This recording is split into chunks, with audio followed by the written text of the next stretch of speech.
Hello students, मैं हरकेश प्रजापत आपका स्वागत करता हूं आपके अपने इस YouTube channel Harkesh study centre में। तो स्टूडेंट्स, आज की जो हमारी वीडियो है वह कक्षा 10 की जो तीसरी प्रश्नावली है 3.2 वही सीरीज चल रही है। ठीक है, कौन से दो चर वाले रैखिक समीकरण युग्म। इसके जो क्या थर्ड क्वेश्चन है, इसके जो बाकी के दो क्वेश्चन थे वो हमने पिछली वीडियो में कर लिए। अगर आपने वो वीडियो नहीं देखी है तो उस वीडियो का लिंक आपको इस वीडियो में मिल जाएगा, आप वहां पर जाकर देख सकते हो। तो आप क्या करते हैं, अब इसका क्वेश्चन नंबर 3 उसको हल करते हैं। ठीक है, तो देखो क्या है, निम्न समस्याओं में रैखिक समीकरण युग्म बनाइए और उनके हल प्रतिस्थापन विधि द्वारा ज्ञात कीजिए। ठीक है, तो सबसे पहले हमें क्या करना है, इसके जो जो हमें सवाल दिया है, ठीक है, उसका जो हमको रैखिक समीकरण युग्म बनाना, युग्म बनाने के बाद उसको हमको किस विधि से हल करना है, प्रतिस्थापन विधि से। ठीक है, इसके देखो 5-6 पार्ट है। अब देखो इसका पहला पार्ट है, ये है कि दो संख्याओं का अंतर 26 है और एक संख्या दूसरी संख्या की 3 गुनी है, उन्हें ज्ञात कीजिए। ठीक है, तो देखो क्या कह रहा है कि दो संख्याओं का अंतर 26 है। अब संख्या कौन सी है वो हमें पता नहीं है। ठीक है, तो हम क्या करते हैं, माना पहली संख्या बराबर x। ठीक है, माना हमने पहली संख्या कौन सी मान ली, x मान ली, तथा दूसरी संख्या क्या हो जाएगी, तथा दूसरी संख्या बराबर y हो गई। ठीक है भाई, हमें पता नहीं है कि भाई पहली और दूसरी संख्या कौन सी है। हमने क्या किया, सबसे पहले माना पहली संख्या x है और तथा दूसरी संख्या क्या है, y है, और दोनों का अंतर उसने दे रखा है। ठीक है, दोनों का अंतर, ठीक है, दोनों का अंतर कितना दे रखा है उसने, 26। ठीक है, तो इसको कैसे लिखेंगे भाई, x माइनस वाई बराबर 26। समीकरण नंबर 1 बन गई हमारे पास। ठीक है, अब देखो दूसरी समीकरण कहां से आएगी, दूसरी समीकरण आएगी यहां से, एक संख्या दूसरी संख्या की 3 गुनी है। ठीक है, तो भाई माना पहली संख्या हमारे पास क्या थी, x, और ये दूसरी संख्या क्या है, 3 गुनी है, दूसरी संख्या क्या थी, y, 3y। ठीक है, या आप यहां पे लिख भी सकते हो भाई, एक संख्या दूसरी संख्या की 3 गुनी है। ठीक है भाई, पहली संख्या दूसरी संख्या क्या है, 3 गुनी है, तो 3 से क्या कर दिया हमने, गुणा कर दिया। ठीक है, तो ये हो गया हमें हमारी समीकरण नंबर 2, ये तो सीधी आ गई। ठीक है, अब हमें पता है प्रतिस्थापन में क्या करते हैं, किसी एक समीकरण से मान निकालते हैं और दूसरे समीकरण में रखते हैं। तो यहाँ देखो, यहाँ पहले से ही समीकरण 2 से मान निकला हुआ है, x का मान। ठीक है, तो हम क्या करेंगे, समीकरण 2 से मान समीकरण 1 में रखेंगे। ठीक है, तो देखो समीकरण 1 से समीकरण 2 से, ठीक है, समीकरण 2 से मान समीकरण 1 में रखने पर, ठीक है भाई, यहां से मान यहां रखेंगे तो x बराबर कितना है, 3y। ठीक है, तो x की जगह क्या लिखना है हमको, 3y लिखना है। ठीक है, तो 3y भाई, ये तो आ गया x की जगह, माइनस के y ये है ही हमारे पास, और ये कितना है, 26। ठीक है, देखो 3y में से 1y गया तो कितना बच गया, 2y, बराबर कितना हो गया, 26। तो हमें चाहिए y का मान, तो y बराबर आएगा 26/2। ठीक है, तो y बराबर कितना आ गया हमारे पास, ये कितने कट गया, 13 बार। ठीक है, तो कितना हो गया, y बराबर आ गया हमारे पास 13। ठीक है, अब क्या करते हैं, y बराबर अब 13 आ गया, तो इस y का मान को या तो इसमें रख दो, ठीक है, या इस समीकरण में रख दो, जहां भी आपका मन करे वहां रख देना। ठीक है, तो y का मान समीकरण 1 में रखने पर, ठीक है, y का मान क्या करेंगे हम, समीकरण 1 में रख देंगे, आप चाहे तो 2 में भी रख सकते हो। ठीक है, तो समीकरण 1 कौन सी हमारी, x माइनस वाई बराबर 26। ठीक है, तो देखो x की जगह तो x है ही, माइनस y की जगह कितना है, 13, तो जाएगा 13 और बराबर 26 है ही। ठीक है, तो ये कितना हो जाएगा, x बराबर, देख, ठीक है, इस 13 को इधर ले जाएंगे। ठीक है, तो 26 तो पहले से ही है, और ये माइनस का 13 इधर जाएगा तो प्लस का 13। ठीक है, तो x बराबर कितने हो गए, 39 39 हो गया। ठीक है, तो हमारे पास जो पहली संख्या निकल गई वो कितनी निकल गई है, 39, और दूसरी संख्या निकल गई है वो कितनी निकल गई, 13। ठीक है, तो पहली संख्या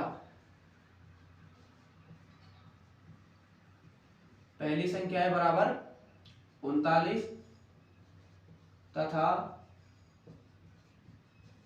दूसरी संख्या है हमारे पास कितनी, 13। अब देखो हमारे पास इसने शर्त दी थी, उसको कंप्लीट कर रही है ना कर। देखो माना पहले संख्या मान थी हमने x और दूसरे संख्या मान थी हमने y, और दोनों का अंतर कितना था, 26। ठीक है, तो भाई 39 में 13 गए कितने बचेंगे, 26 ही बचेंगे। तो ये हमारे पास पहली तो ये हो गई। अब दूसरी है, दूसरी संख्या 3 गुनी है भाई। ये दूसरी संख्या, जो पहली संख्या क्या है 3 गुनी, तो देखो 13, ये किस 13 की क्या है 3 गुनी, ठीक है।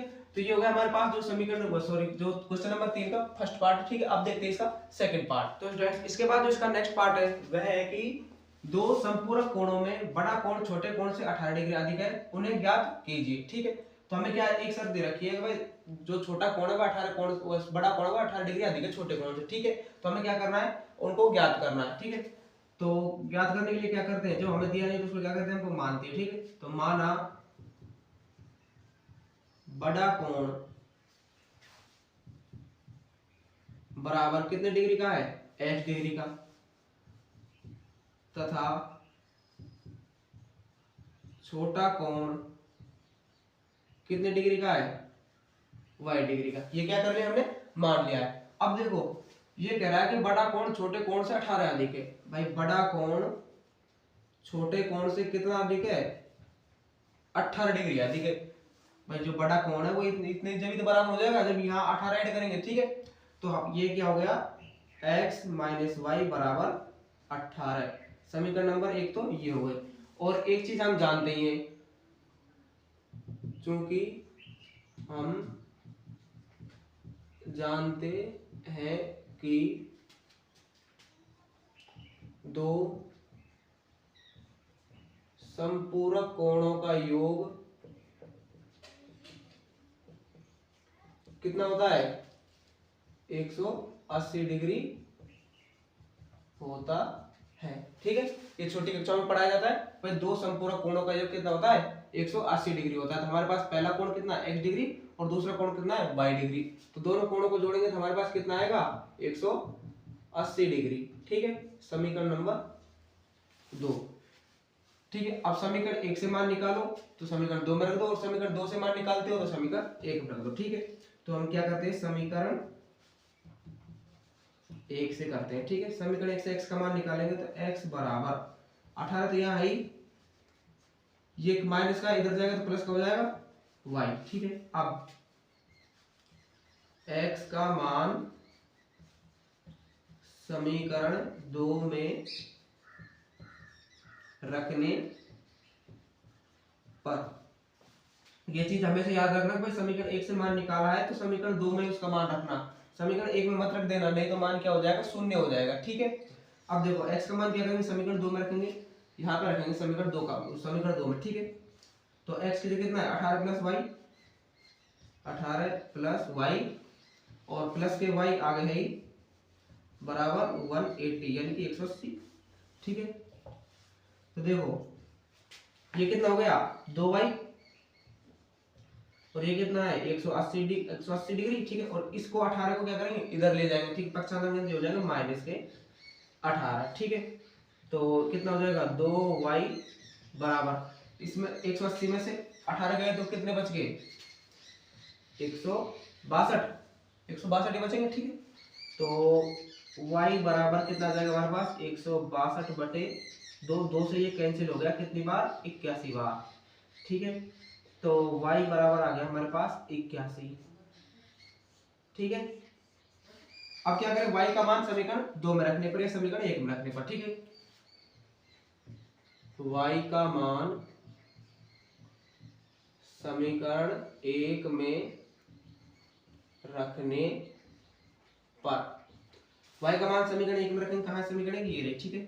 तो ये हो जाएगा x माइनस y की जगह कितना है, 81, ठीक है। 81 बराबर कितना है, 18। तो x बराबर 18, तो यहाँ आई ये माइनस 81 का पक्षांतर करेंगे, इधर जाएगा तो ये किस में जाएगा, प्लस में, ठीक है। तो x बराबर कितना होगा, 8 और 1 9, और 9 और 1, ठीक है, 99। तो हमारे पास दूसरा कितना आ गया, 99, ठीक है। तो हमारे पास बड़ा कोण कितना गया, तो बड़ा कोण हो गया हमारे पास 99 डिग्री, और छोटा कोण कितना हो गया, छोटा कोण बराबर हो गया 81 डिग्री, ठीक है। ये आ गया। भाई देखो इसने क्या कहा है कि दो संपूरक कोणों में बड़ा कोण 18 बड़ा कोण छोटे कोण से 18 डिग्री अधिक है, उन्हें ज्ञात कीजिए। ठीक है, अब हमें पता नहीं कौन सा तो है कितने डिग्री का, कौन सा कोण कितने डिग्री का, तो हमने क्या करा सबसे पहले x मान लिया बड़े कोण को और छोटे कोण को y डिग्री मान लिया। अब इसने कहा है कि जो बड़ा कोण है वो छोटे कोण से 18 डिग्री है, तो हमने 18 इसमें ऐड कर दिया, तो x - y बराबर 28, समीकरण नंबर 1 ही आ गई। दूसरी समीकरण कहां से आएगी? दूसरी समीकरण आएगी कि ये हम जानते हैं कि दो संपूरक कोणों का योग 180 डिग्री होता है। ठीक है, तो हम इन दोनों को जोड़ेंगे तो हमारे पास कितना आएगा? 180 डिग्री आएगा। ठीक है, तो दूसरी समीकरण हमारे पास यहाँ से आ गई। अब या तो आप x का मान x या y का मान समीकरण 1 से निकालो, अगर 1 से निकालते हो तो समीकरण 2 में रखो, और समीकरण 2 से निकालते हो तो समीकरण 1 में रखो। ठीक है, रखने के बाद हमने जो भी कैलकुलेशन की तो हमारे पास y बराबर आ गया 81 डिग्री और x बराबर आ गया 99। ठीक है, तो हमारे पास बड़ा कोण कितना हो गया? 99 डिग्री का, और छोटे कोण कितना हो गया? 81 डिग्री का। ठीक है, तो ये हमारे पास जो तीसरा क्वेश्चन है उसका सेकंड पार्ट खत्म हो चुका है। अब बात करते हैं इसके थर्ड पार्ट की। तो स्टूडेंट्स इसका जो नेक्स्ट पार्ट है थर्ड, वह है एक क्रिकेट टीम के कोच ने 7 बल्ले तथा 6 गेंदें रुपए 3800 में खरीदी। ठीक है, बाद में उसने 3 बल्ले तथा 5 गेंदें 1750 रुपए में खरीदी। प्रत्येक बल्ले तथा प्रत्येक गेंद का मूल्य ज्ञात कीजिए। ठीक है, तो हमें क्या ज्ञात करना है भाई? एक बल्ले का मूल्य ज्ञात करना है और एक गेंद का मूल्य ज्ञात करना। ठीक है, तो हम क्या करते हैं? सबसे पहले जो हमें पता नहीं उसको क्या करते हैं? हम मानते हैं। ठीक है, माना एक बल्ले का मूल्य, एक बल्ले का मूल्य कितने मान लिया हमने? x रुपये। ठीक है, तथा एक गेंद का मूल्य वो कितना मान लिया हमने? y रुपये। ठीक है, माना एक बल्ले का मूल्य कितना है? x रुपये, तथा और एक गेंद का मूल्य कितना है? y रुपये। ठीक है, तो तब 7 बल्लों का मूल्य, 7 बल्लों का मूल्य, 7 बल्लों का मूल्य कितना हो जाएगा भाई? एक का x है तो 7 कितना हो जाएगा? 7x। ठीक है, और गेंद कितनी थी? 6 गेंदों का मूल्य कितना हो जाएगा भाई? एक का y है तो 6 का कितना हो जाएगा? 6y। ठीक है, और कुल उसने हमको दे रखा है भाई, कुल मूल्य तो उसने हमको दिया ही है। कुल मूल्य कितना दिया है? 3800 रुपये। ठीक है, 3800 रुपये दिए हैं। ठीक है, तो कुल कितना हो जाएगा? 7x प्लस के 6y बराबर 3800। ठीक है, समीकरण नंबर 1, समीकरण नंबर 1 में ये होगा। ठीक है, अब देखो उसके बाद उसने क्या किया? 3 बल्ले तथा 5 गेंदें और खरीदी 1750 रुपये। ठीक है, तो बाद में क्या किया उसने भाई? 3 बल्लों का मूल्य कितना हो जाएगा भाई? 3 बल्लों भी तो और खरीदे थे उसने। ठीक है, 3 बल्लों का मूल्य बराबर कितना हो जाएगा? 3x। ठीक है, और 5 गेंदों का मूल्य, 5 गेंदों का मूल्य कितना हो जाएगा? 5y। ठीक है, और कुल उसने हमको क्या दे रखा है? कुल मूल्य तो उसने हमको दे ही रखा है कितना? 1750 रुपये। ठीक है, तो समीकरण कैसे बनेगी हमारी? 3x प्लस 5y बराबर 1750, समीकरण नंबर 2। ठीक है, समीकरण नंबर 1 ये हो गई, समीकरण नंबर 2 ये हो गई। ठीक है, अब हम क्या करना है? इसको प्रतिस्थापन विधि से हल करना है। ठीक है, तो देखो समीकरण 1 से मान निकालेंगे और समीकरण 2 में रखेंगे। ठीक है, या समीकरण 2 से मान निकालो, समीकरण 1 में रख देते हैं। ठीक है, तो यहां से करते हैं हम समीकरण 1 से। समीकरण 1 से क्या किया हमने? x का मान निकालेंगे, 7x बराबर 3800 तो है ही यहाँ पे। ठीक है, और माइनस के प्लस का 6y है यहाँ पे, तो इधर जाएगा तो माइनस के 6y हो जाएगा। ठीक है, और हमें चाहिए x का मान, तो 3800 माइनस का 6y, और ये 7 कहाँ जाएगा?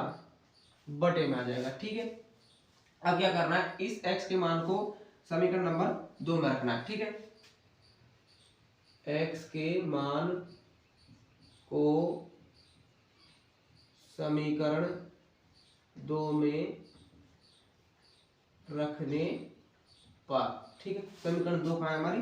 ये 3x प्लस 5y बराबर 1750। तो हमें 3 तो भाई बाहर है ही, x की जगह हमें क्या रखना है? 3800 माइनस के 6y बटे में 7, और प्लस के 5y बराबर 1750 प्लस के 5y बराबर 1750। ठीक है, अब आगे करो। ठीक है, देखो इस 3 को अंदर गुणा कर दो, अंदर गुणा करेंगे तो कितना हो जाएगा, ये 2 जीरो तो ये है ही, 8 3 24 और 3 3 9 और 2 11। ठीक है, 11 400 तो ये हो गए, और माइनस 6 3 18 वाई, और बटे में 7 चल ही रहा है। ठीक है, प्लस के 5y बराबर 1750।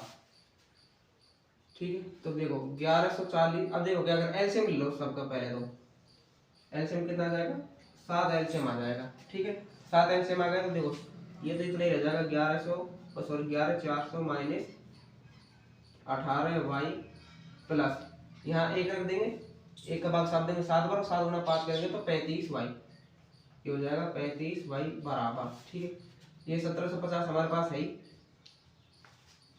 ठीक है, अब क्या करेंगे, इस 7 को इधर क्रॉस गुणा कर दो। ठीक है, तो ये तो बचेगा 11 400 माइनस 18y प्लस के 35y बराबर, इसको इधर गुणा करेंगे तो 0, 7 गुणा 5 करेंगे तो 35, 3 हासिल आ गई, 7 7 49 और 3 कितना हो जाएगी 52, हासिल आ गई 5, 7 एकम 7 और 5 12, तो हो जाएगा 12 250। ठीक है,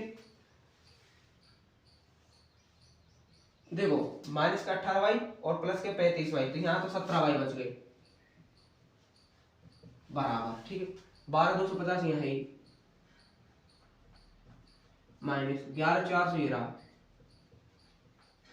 ठीक, तो 17y बराबर, देखो कितना बचेगा। ठीक है, कितना बचेगा 850। ठीक है, तो हमें चाहिए y, तो y बराबर कितना हो जाएगा 850 बटे 17, ये 17 से कैंसिल हो गया 5 बार। ठीक है, तो हमारे पास y बराबर आ गया 50। ठीक है, ये 0 यहाँ पर लगे। ठीक है, तो ये कितना आ गया y बराबर 50। ठीक है, अब इस y का मान आप चाहे समीकरण 1 में रख दो, समीकरण 2 में रख दो। ठीक है, y का मान समीकरण 1 में रखने पर, ठीक है, y का मान किस में रखेंगे, समीकरण 1 में, ये कहाँ है 7x प्लस 6y बराबर 3800। ठीक है, तो भाई 7x तो है ही, प्लस के 6 और y की जगह कितना है 50 बराबर कितना है 3800। ठीक है, तो ये जाएगा 7x प्लस 6 5 30 यानी कि 300 बराबर, और ये हो गया 3800। ठीक है, तो 7x बराबर 3800, इसका पक्षांतर कर देंगे माइनस के 300, तो 7x बराबर कितने बचेंगे 3800 में 300 गए तो 3500।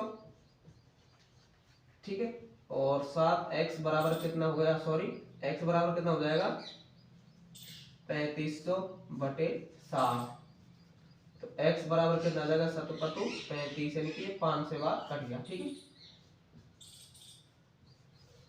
x बराबर कितना आ गया हमारे पास 500। ठीक है, तो एक बल्ले का मूल्य कितना हो गया 500 रुपये, एक बल्ले का मूल्य बराबर 500 रुपये। ठीक है, और एक गेंद का मूल्य कितना हो गया, एक गेंद का मूल्य यानी कि y बराबर कितना निकल गया हमारे पास 50, ये हो गया 50 रुपये। ठीक है, तो एक बल्ले का मूल्य कितना गया हमारे पास 500 रुपये, और एक गेंद का मूल्य कितना गया हमारे पास 50 रुपये। ठीक है, तो सबसे पहले आपने क्या किया, हमने इनके समीकरण युग्म बनाए, एक बल्ले का मूल्य माना था हमने x रुपये और एक गेंद का मूल्य माना था y रुपये। ठीक है, तो 7 बल्लों का मूल्य हो गया 7x और 6 गेंदों का मूल्य हो गया 6y, और टोटल उसने दे रखा 3800 रुपये। ठीक है, तो 7x प्लस 6y बराबर कितने हो जाएंगे 3800, समीकरण नंबर 1 तो ये हो गई। इसी प्रकार बाद में उसने क्या किया, 3 बल्ले और लिए। ठीक है, 3 बल्लों का मूल्य कितना हो जाएगा 3x, भाई एक बल्ले का मूल्य कितना है x रुपये, और 5 गेंदों का मूल्य कितना है 5y हो जाएगा, तो और दोनों का टोटल दे रखा उसने 1750 रुपये। ठीक है, तो 3x प्लस 5y बराबर 1750। ठीक है, समीकरण 1 से मान निकाला, समीकरण 2 में रखा, तो हमारे पास y बराबर आ गया 50, और y का मान समीकरण 1 2 जो भी आपका मन करे उसमें रख देना, तो हमारे पास x का मान आ गया 500 रुपये। ठीक है, एक बल्ले का मूल्य मूल्य, ठीक है। तो हमने बल्ले का मूल्य क्या माना था, x रुपए, तो x की जगह कितना आ गया हमारे पास, x का मान आ गया 500 रुपए, तो एक बल्ले का मूल्य होगा 500 रुपए। और एक गेंद का मूल्य आया कितना, 50 रुपए, ठीक है। तो हमने क्या क्या माना था गेंद का मूल्य y, तो y कितना आया था हमारे पास 50, ठीक है। तो ये हमारे पास क्वेश्चन नंबर थर्ड का जो थर्ड पार्ट है वो कंप्लीट हो गया। अब बात करते हैं इसके नेक्स्ट पार्ट की। तो इसके बाद इसका जो नेक्स्ट पार्ट है फोर्थ नंबर का, वह है कि एक नगर में टैक्सी के भाड़े में एक नियत भाड़े के अतिरिक्त चली गई दूरी पर भाड़ा सम्मिलित किया जाता है। 10 किलोमीटर दूरी के लिए भाड़ा 105 रुपए तथा 15 किलोमीटर के लिए भाड़ा 155 रुपए है। नियत भाड़ा तथा प्रति किलोमीटर भाड़ा क्या है, एक व्यक्ति को 25 किलोमीटर यात्रा करने के लिए कितना भाड़ा देना होगा, ठीक है। भाई कोई नगर है, उसमें कोई एक टैक्सी है, ठीक है, उसका नियत भाड़ा मतलब एक स्टेट से दूसरे स्टेट तक जाने का भाड़ा फिक्स है। उसके बाद यदि वह आगे चलता है तो उसका वह अलग से चार्ज लगाएगा। तो वह पूछ रहा है हमसे जो उसका नियत भाड़ा वो कितना है, ठीक है, और जो अलग से चार्ज लगाएगा वो कितना है। इसके बाद उसने क्या कहा है कि 25 किलोमीटर यात्रा करने के लिए उसको कितना भाड़ा देना पड़ेगा, ठीक है। तो देखो हल करते हैं इसको, ठीक है। माना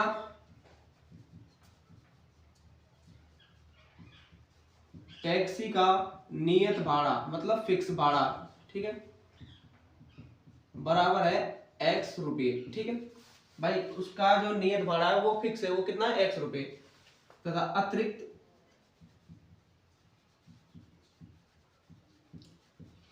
अतिरिक्त भाड़ा है y रुपये, ठीक है। मतलब नियत के बाद वह आगे जितने भी किलोमीटर जाएगा उसका अलग से y रुपये प्रति किलोमीटर के हिसाब से लगेगा, ठीक है। तब देखो तो वह क्या कर रहा है कि भाई 10 किलोमीटर दूरी के लिए भाड़ा उसने 105 रुपए दिया, ठीक है। मान ले कोई पैसेंजर है, ठीक है, तो अतिरिक्त 10 किलोमीटर भाड़े, अतिरिक्त 10 किलोमीटर भाड़े के रुपये कितने हैं, 105 रुपए, ठीक है।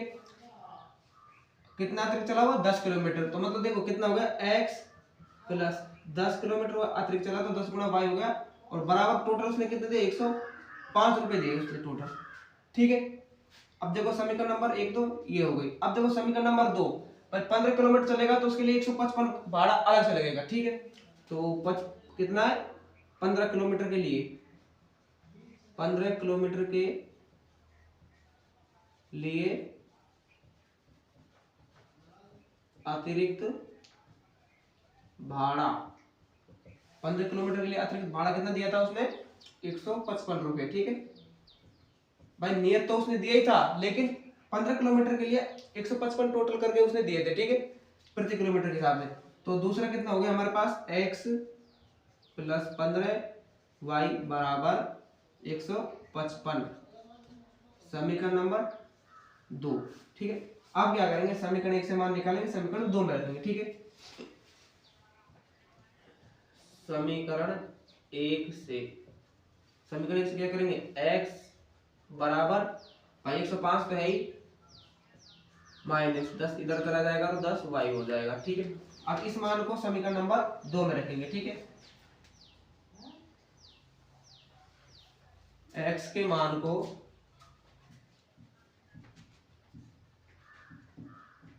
समीकरण 2 में रखने पर, ठीक है। समीकरण 2 का ये रही, x की जगह हमें क्या रखना 105 माइनस के 10y, ठीक है। तो x की जगह 105 माइनस के 10y और प्लस के 15y ये है, प्लस के 15y बराबर में कितना है 155, ठीक है। अब देखो माइनस के 10y और प्लस के 15y, तो यहाँ कितने बच गए 5y, तो ये हो गया बराबर, ठीक है। y को एक साइड ले जाओ, बाकी को एक साइड कर दो, तो 155 हुआ है ही, ठीक है। 105 को इधर ले जाएंगे तो ये कितना हो जाएगा माइनस के 105। अब देखो 5y 155 में से 105 गए तो कितना बच गए 50, ठीक है।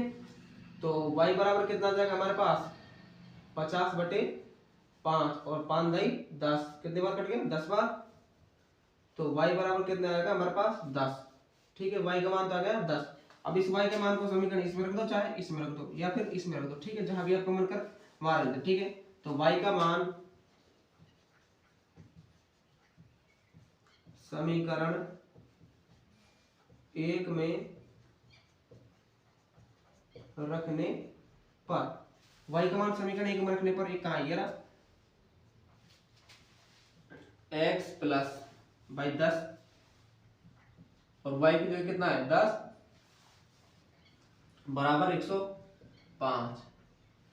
ठीक है, तो ये कितना हो जाएगा x प्लस 100 बराबर कितना हो जाएगा 105। तो x बराबर कितना आ जाएगा 105 माइनस के 100, तो x बराबर कितना हो जाएगा 5। ठीक है, तो देखो टैक्सी का नियत भाड़ा कितना निकल गया हमारे पास 5। ठीक है, टैक्सी का नियत भाड़ा कितना निकल गया 5 रुपए, और अतिरिक्त कितना निकल गया भाई हमारे पास 10 रुपए अतिरिक्त भाड़ा प्रति किलोमीटर के हिसाब से। ठीक है, वो अतिरिक्त भाड़ा आया हमारे पास 10 रुपए। ठीक है, ये तो आ गया टैक्सी का नियत भाड़ा और अतिरिक्त भाड़ा 10 किलोमीटर के हिसाब से। अब उसने कहा है कि एक व्यक्ति को 25 किलोमीटर यात्रा करने के लिए कितना रुपए देना पड़ेगा, मतलब 25 किलोमीटर फिक्स हो गया उसका, भाई ये तो नियत है उसके लिए, एक्स्ट्रा से नहीं है। तो हमको किससे गुणा कर देंगे 5 से गुणा कर देंगे। 25 किलोमीटर के लिए भाड़ा कितना होगा 25 गुणा 5 बराबर 100 रुपये, 125 रुपये। ठीक है,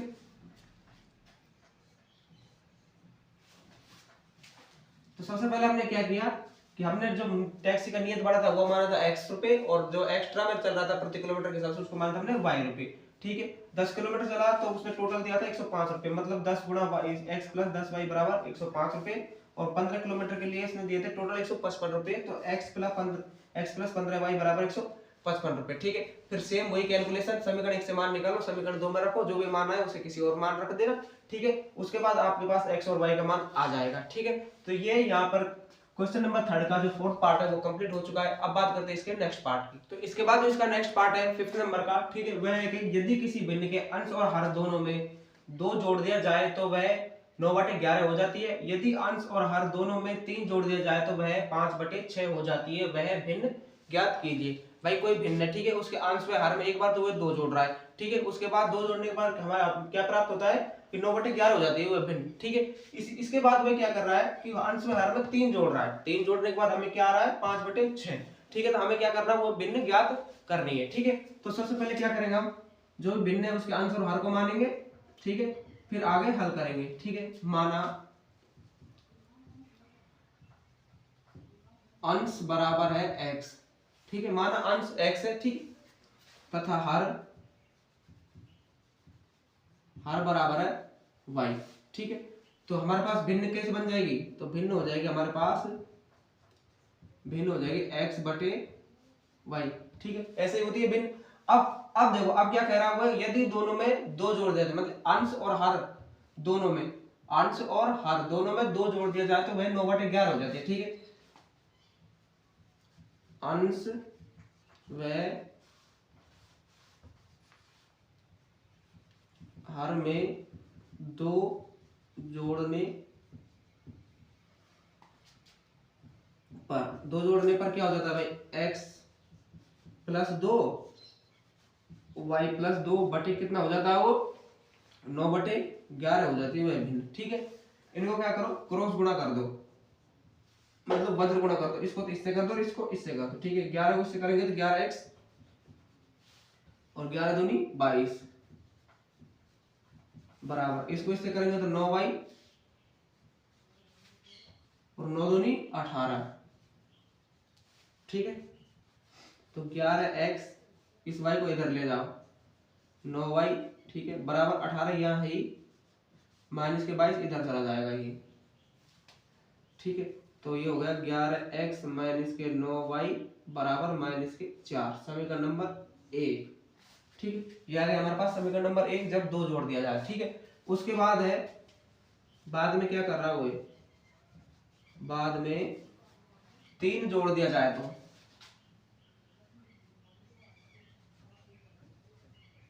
अंश व हर में 3 जोड़ने पर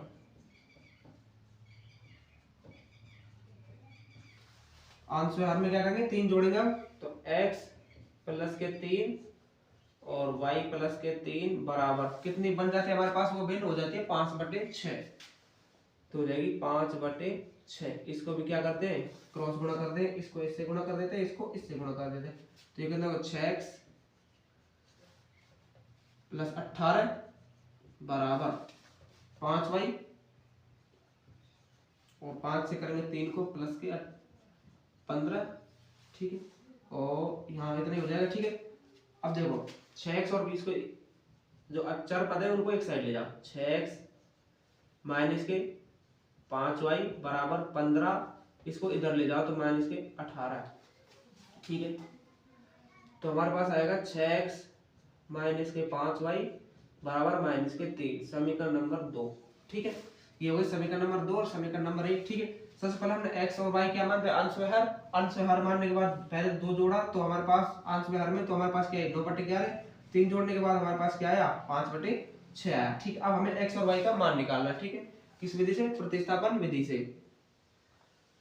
ठीक है, प्रतिस्थापन विधि से कैसे निकालेंगे भाई, समीकरण 1 से मान निकालेंगे x का, समीकरण 2 में रख देंगे, या समीकरण 2 से मान निकालेंगे, समीकरण 1 में रख देंगे। नॉर्मली हम समीकरण 1 से मान निकालते हैं और समीकरण 2 में रखते हैं। ठीक है, तो क्या करेंगे हम समीकरण 1 से, समीकरण 1 से x का मान निकालेंगे तो हो जाएगा 11x बराबर माइनस के 4 और माइनस का इधर है तो इधर जाएगा तो प्लस का 9y। ठीक है, x बराबर देखो 9y को पहले लिख दो। ठीक है, 9y और इसको इधर लिख दे तो क्या ठीक लगेगा ये, है ना, और बटे में 11। ठीक है, अब इस मान को क्या करेंगे समीकरण नंबर 2 में रखेंगे। ठीक है, x का मान समीकरण 2 में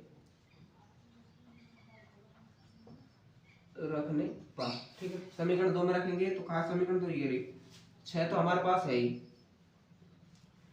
x की जगह हमें लिखना है 9y माइनस 4, 9y माइनस का 4 बटे में 11। ठीक है, और माइनस के 5y और बराबर माइनस के 3 चल रहा है, माइनस के तो हो जाएगा 5y और बराबर माइनस के 3। ठीक है, अब देखो अंदर गुणा कर दो, 6 नाम 54 y। ठीक है, और माइनस के 24, 6 गुणा 4 करेंगे तो बटे में 11 है ही, माइनस के 5y बराबर माइनस के 3। ठीक है, 11 एलसीएम निकाल लो इसका, तो 11 एलसीएम निकालेंगे दिया तो 54y और माइनस के 24 रहेगा ही।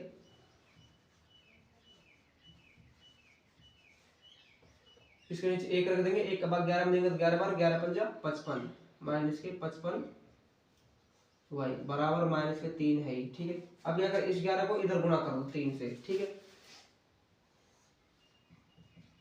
तो ये हो जाएगा 54y माइनस के 24 माइनस के 55y बराबर माइनस के 33। ठीक है, देखो 54y और माइनस के 55y, तो ये कितना बच गया भाई, माइनस का y बच गया। ठीक है, इधर माइनस का 33 है और इधर माइनस का ये 24 है, इधर जाएगा तो ये प्लस का 24 हो जाएगा। ठीक है, तो माइनस के y बराबर माइनस का कितना बचेगा हमारे पास, कितना बचेगा 9। ठीक है, y से सॉरी माइनस से तो माइनस कैंसिल हो गया और y बराबर आ गया हमारे पास 9। ठीक है, अब इस y के मान को कोई से भी समीकरण में रख दो। ठीक है, y के मान को समीकरण 1 में रखने पर। ठीक है, 1 में रखने पर कहाँ समीकरण ये रही, तो ये हो जाएगा 11x माइनस 9 तो है ही और y की जगह कितना है 9 बराबर और कितना है माइनस के 4। ठीक है, 11x 9 गुणा 9 करेंगे तो 81 बराबर माइनस के 4।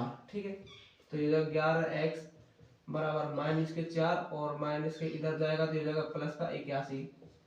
ठीक है, तो 11x बराबर कितना बचेगा 77। ठीक है, तो x बराबर कितना हो जाएगा 77 बटे 11 और 11 7 77। x बराबर आ गया हमारे पास 7। ठीक है, तो अंश हमारे पास क्या आ गया, अंश आ गया हमारे पास 7 और हर आ गया हमारे पास 9। तो बनने वाली भिन्न कौन सी है, भिन्न हो जाएगी 7 बटे 9। ठीक है, 7 बटे 9 हो जाएगी जो भिन्न बनेगी हमारे पास। ठीक है, तो सबसे पहले हमने क्या किया, अंश में हर को माना, अंश में हर को मानने के बाद उसमें 2 जोड़ा, 2 जोड़ने पर 9 बटे 11 हो जाएगी। इसके बाद 5 बटे 6 हो जाएगी। 3 जोड़ने के बाद कैलकुलेशन किया, कैलकुलेशन करने के बाद हमारे पास y बराबर 9 आ गया और y का मान किसी समीकरण में तो x बराबर 7 आ गया। ठीक है, x हमने अंश माना था और y हमने माना था हर। ठीक है, तो हमारे पास भिन्न क्या बन गई 7 बटे 9। ठीक है, अब बात करिए जो हमारा जो इसका सेकंड लास्ट क्वेश्चन था, थर्ड क्वेश्चन का, वो खत्म हो चुका है। अब बात करते हैं इसके लास्ट क्वेश्चन की। तो स्टूडेंट्स इसके बाद जो इसका लास्ट क्वेश्चन है वह है कि 5 वर्ष बाद जैकब की आयु उसके पुत्र की आयु से 3 गुनी हो। ठीक है, और 3 गुनी हो जाएगी। 5 वर्ष पूर्व जैकब की आयु उसके पुत्र की आयु की 7 गुनी थी, उनकी वर्तमान आयु क्या है। ठीक है, हमको क्या करना है, जैकब और उसके पुत्र की वर्तमान आयु निकालनी है। ठीक है, तो वो कैसे निकालेंगे, चलो करते हैं।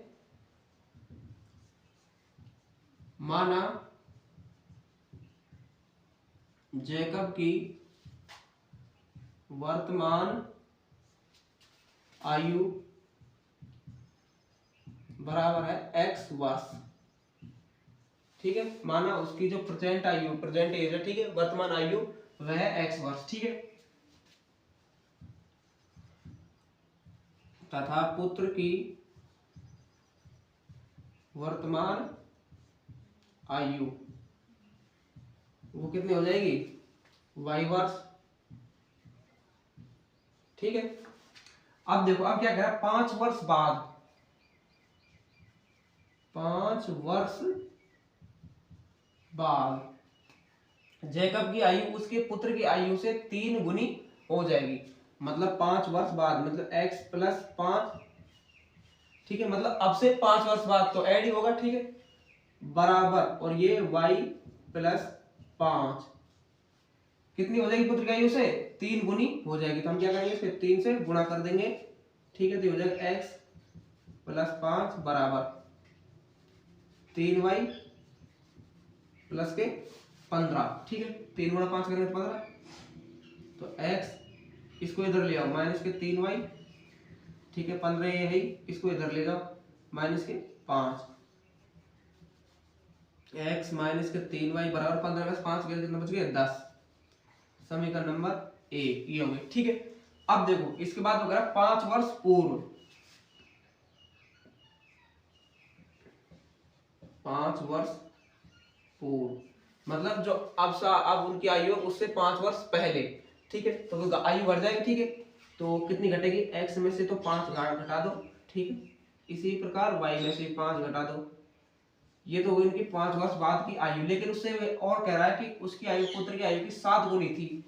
पुत्र की आयु की क्या थी 7 गुनी थी, इसको 7 से गुणा और कर देते। ठीक है, तो देखो x माइनस के 5 बराबर कितना हो जाएगा 7y और माइनस के 35। ठीक है, y को इधर ले आओ, तो x माइनस के 7y बराबर माइनस के 35 और इस माइनस 5 को उधर ले जाओ तो ये प्लस का 5 हो जाएगा। ठीक है, तो x माइनस के 7y बराबर माइनस के 35 में प्लस के 5 के कितने माइनस के 30। समीकरण नंबर 2। ठीक है, अब समीकरण 1 और 2 से प्रतिस्थापन विधि से हमें क्या करना है, x और y का मान निकालना है। ठीक है, x क्या हो जाएगा जैकब की वर्तमान आयु और y क्या हो जाएगी पुत्र की वर्तमान आयु। ठीक है,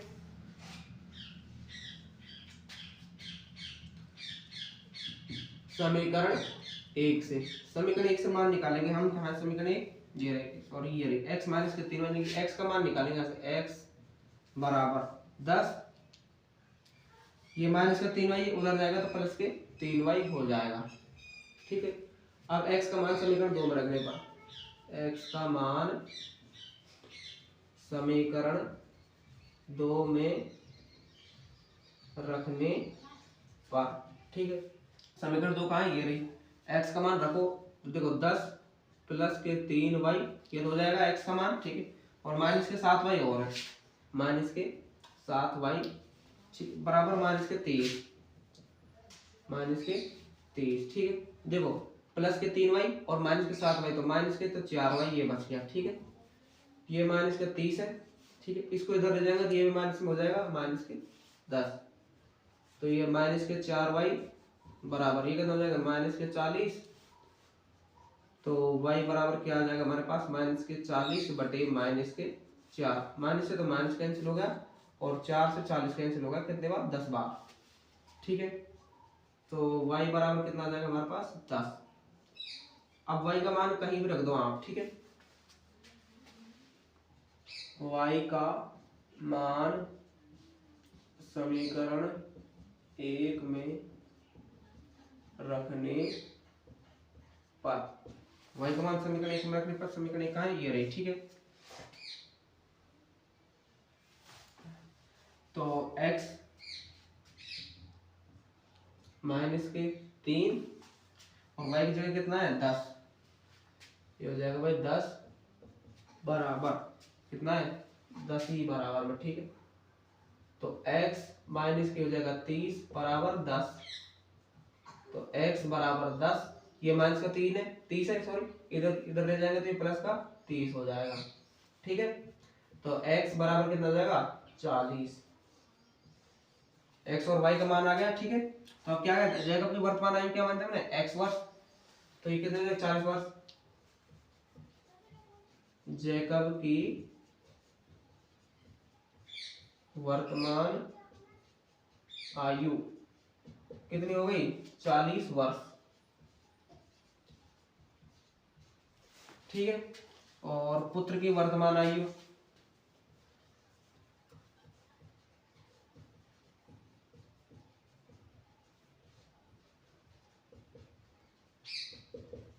कितनी हो गई, 10 वर्ष, ठीक है। तो भाई जैकब की वर्तमान आयु कितनी निकल गई हमारे पास, 40 वर्ष, और पुत्र की वर्तमान आयु कितनी निकल गई हमारे पास, 10 वर्ष, ठीक है। तो हमने क्या किया, सबसे पहले माना जैकब की वर्तमान आयु x वर्ष है तथा पुत्र की आयु y वर्ष है, ठीक है। अब उसने कहा कि 5 वर्ष बाद, मतलब आज उसकी जो 10 साल है, ठीक है, तो 5 वर्ष बाद कितने हो जाएगी, 15 साल, तो मतलब 10 प्लस 5, तो इसी प्रकार हमने आज उसकी एज है x वर्ष, ठीक है। तो x प्लस 5 बराबर y प्लस 5 की कितनी है, 3 गुनी है पुत्र की आयु की, क्या, पिता की आयु, ठीक है। तो हमने इसको हल किया तो हमारे पास x माइनस 3y बराबर 10, ये समीकरण नंबर 1 आ गई। इसी प्रकार उसने 5 वर्ष पूर्व की बोला है, तो 5 वर्ष पूर्व बोला है, तो वर्तमान आयु में से 5 घटा देंगे, तो वर्तमान आयु में से 5 घटा दिया, और ये क्या थी, 5 वर्ष पूर्व 7 गुनी थी पुत्र की आयु की, तो ये क्या करते हैं, 7 से गुणा कर दें, कैलकुलेशन करने के बाद हमारे पास दूसरी समीकरण आ गई है, ठीक है। अब प्रतिस्थापन विधि से हमें समीकरण को इसको हल करना है, x y का मान निकालना है, समीकरण को क्या करना है, प्रतिस्थापन विधि से हमने क्या किया, बहुत सारे हल कर लिए, ठीक है। सारी प्रश्न हमने प्रतिस्थापन विधि से हल कर लिए, तो आपको अच्छे से आ गया है प्रतिस्थापन विधि से हल कैसे करते हैं, ठीक है। तो ये जो कक्षा 10 की दो चर वाले रहेगी समीकरण युग में, ठीक है, 3.2 वो यहीं पे खत्म होती है, मतलब प्रतिस्थापन विधि यहीं पे खत्म होती है, ठीक है। इसके बाद हम इसकी जो 3.3 है विलोपन विधि वो करवाएंगे। यदि आपको यहाँ पे कोई भी पार्ट समझ नहीं आया तो आप हमें कमेंट करके बता सकते हैं। तो मिलते हैं नेक्स्ट वीडियो में, तब तक के लिए थैंक यू।